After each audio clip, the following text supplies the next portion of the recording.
অসমের কার্বি আংলংয়ে ভেঙে পড়ল সুখোই 30 MKI যুদ্ধবিমান। দুর্ঘটনায় ভারতীয় বায়ুসেনার দুজন পাইলটের মৃত্যু হয়েছে। মৃত পাইলটদের নাম স্কোয়াড্রন লিডার অনুজ এবং ফ্লাইট লেফটেন্যান্ট পূর্বেশ দুরাকর। গতকালই অসমের আকাশে ওড়ার সময় রেডার থেকে নিখোঁজ হয়ে যায় এই বিমানটি। এয়ারবেস থেকে ওড়ার খানিকক্ষণ পরেই নিখোঁজ হয়ে যায় সুখোই 30 MKI যুদ্ধবিমানটি। কার্বি আংলংয়ে ভেঙে পড়ল সুখোই 30 MKI যুদ্ধবিমান এবং এই দুর্ঘটনায় ভারতীয় বায়ুসেনার দুই পাইলটের মৃত্যু হয়েছে। মৃত পাইলটরা স্কোয়াড্রন লিডার অনুজ এবং ফ্লাইট লেফটেন্যান্ট পূর্বেশ দুরাকর। গতকালই অসমের আকাশে ওড়ার সময় হঠাৎই রেডার থেকে নিখোঁজ হয়ে যায় যুদ্ধবিমানটি।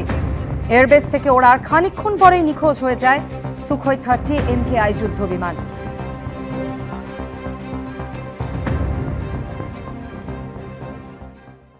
বিধানসভা নির্বাচনের আগে আচমকা রাজ্যপালের পদে ইস্তফা দিলেন সিভি আনন্দ বোস। কিন্তু কেন এই সিদ্ধান্ত তা নিয়ে তৈরি হয়েছে রহস্য।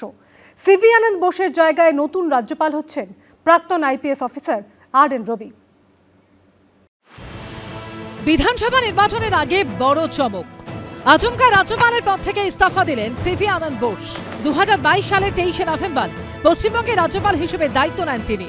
সেই হিসেবে 2027 সাল অবধি তার মেয়াদ ছিল, কিন্তু 3.5 বছরের মাথাতেই আচমকা পদত্যাগ করলেন তিনি। কিন্তু এর কারণ কি? কেন পদত্যাগ করলেন সিভি আনন্দ বোস? বিধানসভা ভোটের আগে কেন এই ইস্তফা? তা নিয়ে তৈরি হয়েছে রহস্য। আমার কাছে এই ধরনের কোনো সংস্থা নেই যে সিভি আনন্দ বোস কেন পদত্যাগ করেছেন সেটার কারণ খতিয়ে দেখার এবং সেটার সময় বা প্রয়োজন কোনোটাই আছে বলে আমি মনে করছি না। তিনি শোনা যাচ্ছে শারীরিক কারণে পদত্যাগ করেছেন। তিনি 5 বছর থাকলে সবাই আনন্দ পেত, তার মতো একজন মানুষ হঠাৎ পদত্যাগ করলেন। কিন্তু এটার মধ্যে কোনো রাজনৈতিক ষড়যন্ত্র আছে কিনা সেটা যে তৃণমূল প্রশ্ন তুলছে সেটাই আশ্চর্যের বিষয়। এই সব ঘটনা কেন্দ্রীয় গৃহমন্ত্রকের অঙ্গুলি হেলন ছাড়া হতে পারে না, যেটা ষড়যন্ত্রের নামান্তর।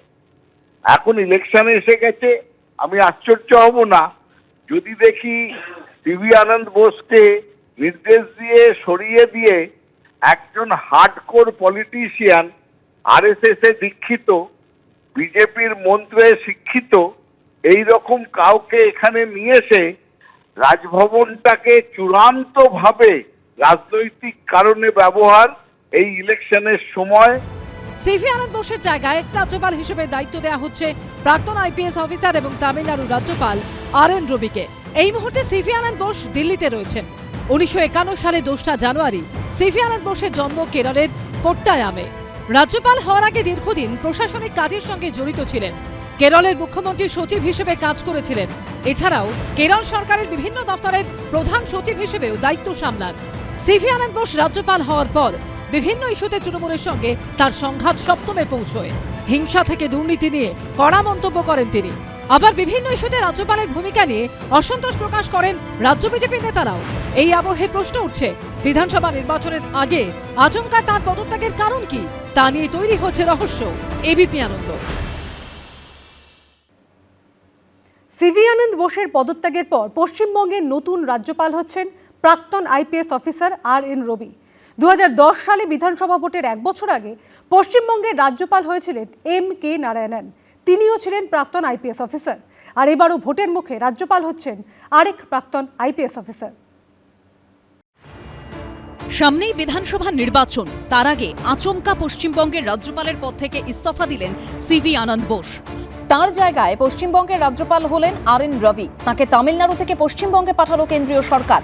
সিভি আনন্দ বোস ছিলেন প্রাক্তন IAS অফিসার, RN রবি প্রাক্তন IPS অফিসার। সিভি আনন্দ বোস রাজ্যপাল হওয়ার আগে প্রশাসনিক কাজের সঙ্গে জড়িত ছিলেন। RN রবি CBI ও IBর প্রাক্তন অফিসার।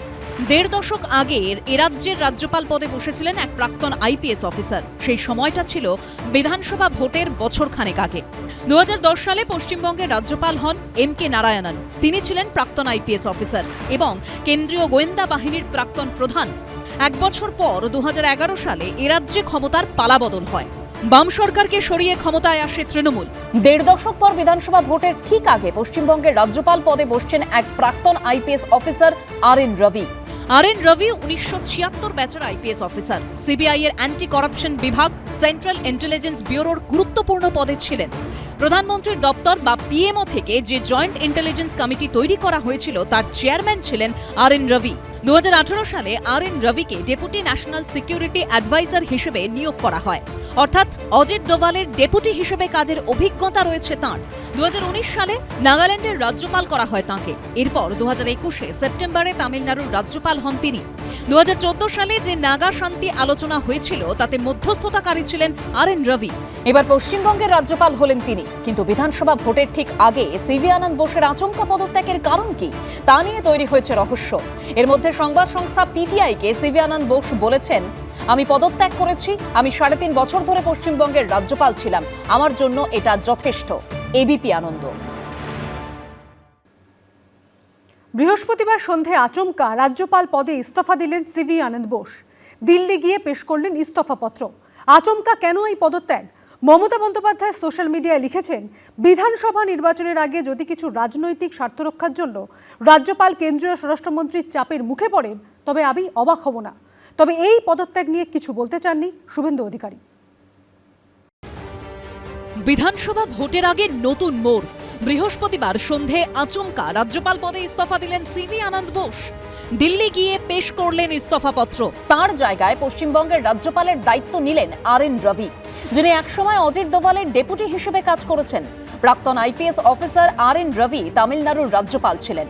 তাকে দক্ষিণ থেকে পূবে আনা হলো, অর্থাৎ তামিলনাড়ু থেকে সরিয়ে পশ্চিমবঙ্গে আনা হলো। কেন্দ্রীয় স্বরাষ্ট্র মন্ত্রকের প্রতিনিধি হিসেবে রাজ্যে থাকেন রাজ্যপাল। বিধানসভা ভোটের আগে আচমকা সিভি আনন্দ বোসের পদত্যাগ তোলপাড় ফেলে দিয়েছে রাজনীতিতে। প্রশ্ন উঠছে, আচমকা কেন এই পদত্যাগ? এ নিয়ে সরাসরি কেন্দ্রীয় স্বরাষ্ট্রমন্ত্রীকে নিশানা করেছেন মমতা বন্দ্যোপাধ্যায়। সোশ্যাল মিডিয়া পোস্টে তিনি লিখেছেন, পশ্চিমবঙ্গের রাজ্যপাল সিভি আনন্দ বোসের আচমকা পদত্যাগের খবরে আমি হতবাক এবং গভীরভাবে উদ্বিগ্ন। এই মুহূর্তে তার পদত্যাগের কারণ আমার জানা নেই, তবে বর্তমান পরিস্থিতি বিবেচনা করে আসন্ন রাজ্য বিধানসভা নির্বাচনের আগে যদি কিছু রাজনৈতিক স্বার্থ রক্ষার জন্য রাজ্যপাল কেন্দ্রীয় স্বরাষ্ট্রমন্ত্রীর চাপের মুখে পড়েন তবে আমি অবাক হব না। ওনার ওপর কি কিছু চাপ সৃষ্টি করা হয়েছে ভারতীয় জনতা পার্টির পক্ষ থেকে অথবা কেন্দ্রীয় সরকারের পক্ষ থেকে? এমন কিছু কি তাকে বলা হয়েছে যার জন্য তাকে পদত্যাগ করতে হলো? এর ভেতরে কি অন্য কিছু লুকিয়ে আছে? মানে এই যে সাপ্লিমেন্টারি লিস্ট বেরোনো, সেগুলো সময় মতো না বেরোক, এখানে একটু রাষ্ট্রপতি শাসন হোক, এরকম কি কোনো মনোবাঞ্ছা আছে কেন্দ্রীয় সরকার এবং ভারতীয় জনতা পার্টি? সেই সঙ্গে সিভি আনন্দ বোসের জায়গায় নতুন রাজ্যপাল নিয়োগ নিয়েও কেন্দ্রীয় স্বরাষ্ট্রমন্ত্রীর বিরুদ্ধে অভিযোগ তুলেছেন মমতা বন্দ্যোপাধ্যায়। সোশ্যাল মিডিয়া পোস্টে তিনি লিখেছেন, কেন্দ্রীয় স্বরাষ্ট্রমন্ত্রী আমাকে জানিয়েছেন যে আর.এন. রবিকে পশ্চিমবঙ্গের রাজ্যপাল হিসেবে নিযুক্ত করা হচ্ছে। তিনি এই বিষয়ে প্রচলিত রীতি অনুসারে আমার সঙ্গে কোনো আলোচনা করেননি। এই ধরনের পদক্ষেপ ভারতের সংবিধানের চেতনাকে ক্ষুণ্ণ করে এবং আমাদের যুক্তরাষ্ট্রীয় কাঠামোর ভিত্তির উপর আঘাত করে।